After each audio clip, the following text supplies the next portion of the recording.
Okay, so you've been doing some fraction work lately, so now we're going to take a look at improper fractions and mixed numbers. Improper fractions are fractions where the numerator is larger than the denominator, so the top number is larger than the bottom number. So for example, 5/3. This would be improper as 5 is larger than 3. Another example would be 10/7, as 10 is larger than 7. So any fraction where the numerator is larger than the denominator is an improper fraction. A mixed number is when we have whole numbers mixed with fractions. So for example, 3.5, that would be a mixed number as we've got the whole number and then we've got the fraction with it as well. Another example, 5 2/3. That would be an example of a mixed number. Okay, so now that we know what an improper fraction looks like, let's see if we can convert one into a mixed number. So I'm starting off with my 9/4 here. I know this is an improper fraction because the 9 is larger than the 4. So the numerator is larger than the denominator, so it's an improper fraction. As my denominator is 4, I'm going to show you how we can do this with a diagram. So I've split my circles into quarters because my denominator is 4. If my denominator was 5, I would split the circles into 5 pieces and we'd have fifths. But for this question, we've got 4 as the denominator, so I've split each circle into 4. So I need 9/4 altogether. So I'm going to shade in 9/4. So there's 1/4, 2/4, 3/4, 4/4. I need to move on to the next circle. 5/4, 6/4, 7/4, 8/4. And again, I need to move on one more to make 9/4. So as you can see, I've got 1, 2, 3, 4, 5, 6, 7, 8, 9/4. If we look at the first circle, I have shaded in 4 out of 4 quarters, which is one whole. The whole shape has been shaded in. Again, if we look at the second circle, I've shaded in 4 out of 4 again, which is the same as one whole. The whole circle has been shaded in. If we look at the final circle, I've only shaded in one part, which is 1 out of 4, or as we call it, a quarter. So I need to put this together now to make my mixed number. So first of all, how many whole circles have I got shaded in? That will give me my whole number. So I've got 2 whole circles shaded.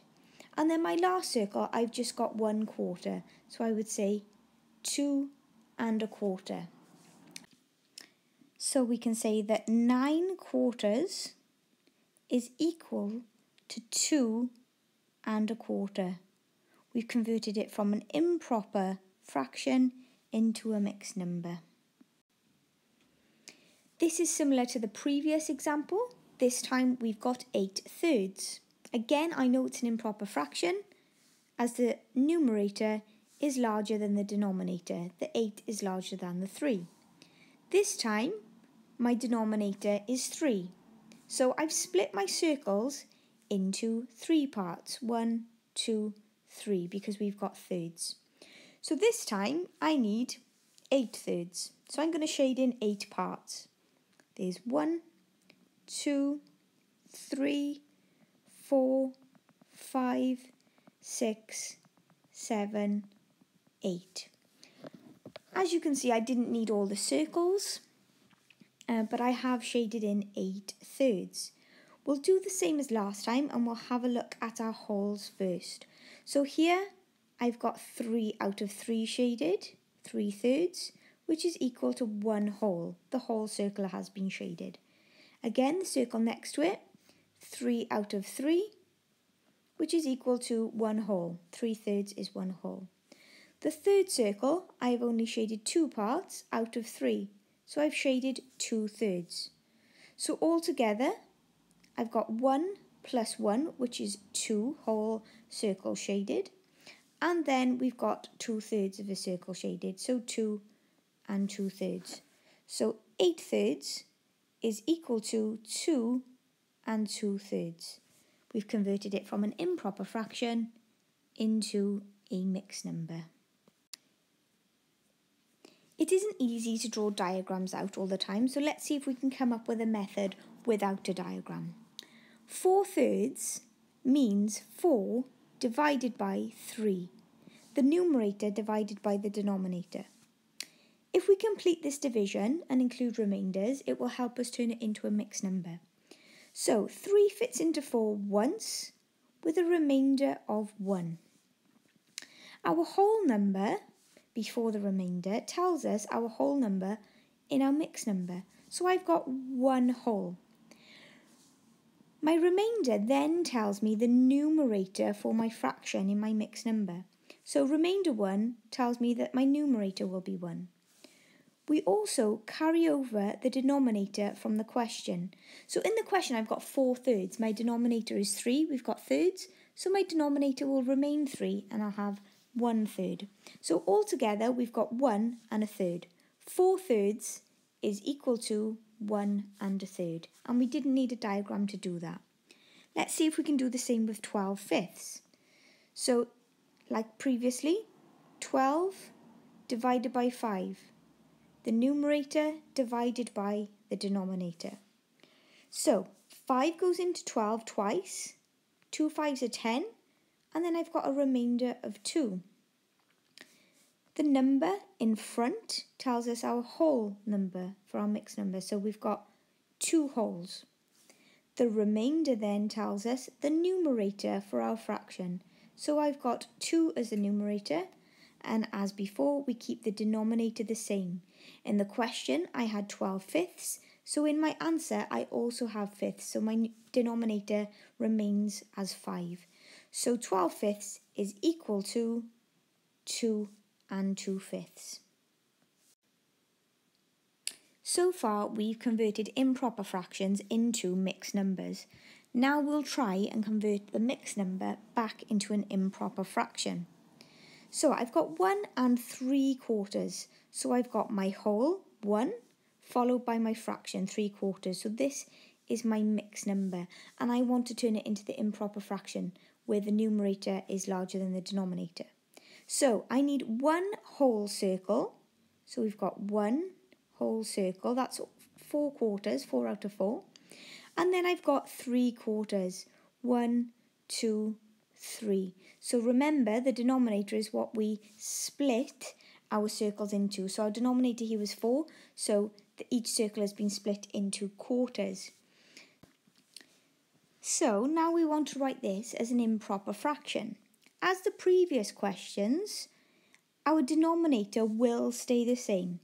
So in our improper fraction, our denominator is still going to be 4. We keep it the same. And what we need to do now is count how many quarters have we actually got shaded in. So in my first one, I've got a whole. So I've got 1, 2, 3, 4. I've got 4 out of 4, or 1 whole. In my second circle, I've got 1, 2, 3. So I've got 3 quarters. If you remember, if we add fractions together, the denominator will stay the same. So we've got our 4 here, and then we add the numerators. So 4 plus 3 is 7. So 1 3/4 is equal to 7 quarters. Now we'll try to convert a mixed number into an improper fraction without the use of a diagram. So we've got 3 wholes and a half, 3 1/2. We need to imagine that everything has been split into halves. So I'm going to take my 3 whole and split that into halves. So 1 whole would be 2 out of 2, or 2 halves. Then I've got another whole, another 2 out of 2, or 2 halves, and another one, 2 out of 2, which is 2 halves. So that's my 3 whole. So I've got 2 halves plus 2 halves plus 2 halves. So remember, the denominator stays the same. So I've still got halves. And then we just add the numerators. 2 add 2 add 2 is 6. So 3 whole is the same as saying 6 halves. But I've also got this half here, so I need to add that on to my whole number. So I've got 6 halves plus another half, which is 7 halves.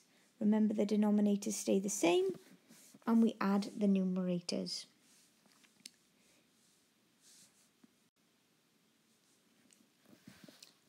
I've also got another method that we can use for converting mixed numbers into improper fractions, which may be a little bit quicker. I like to follow this wheel. We multiply by the denominator and then we add by the numerator. So to get the numerator of an improper fraction, we follow the wheel. So first of all, we do the first part, 3 times 2, which is 6. Then we add on the numerator, which is 1. The denominator in my improper fraction is going to be the same as the denominator in my question. So here I've got half, so the denominator is 2, so it remains 2. Then we just need to tidy this up. 6 plus 1 on the top is 7, so the numerator is 7, and my denominator remains as 2. So 3½ is equal to 7 halves as an improper fraction. If we follow the wheel again for down here for 4 3/5, we multiply by the denominator, we add on the numerator. So to get the numerator of our improper fraction, we follow the wheel like we did before, and we'll start off with 4 times 5 is 20, and then we'll add on the numerator, which was 3, and the denominator will stay the same as it did in the previous question. So here we've got 3/5, so we'll still have fifths in our improper fraction. So if we tidy this up, we've got 20 plus 3 as the numerator, so 23. And then we've got our 5 as the denominator, so 23/5. 4 3/5 is equal to 23/5.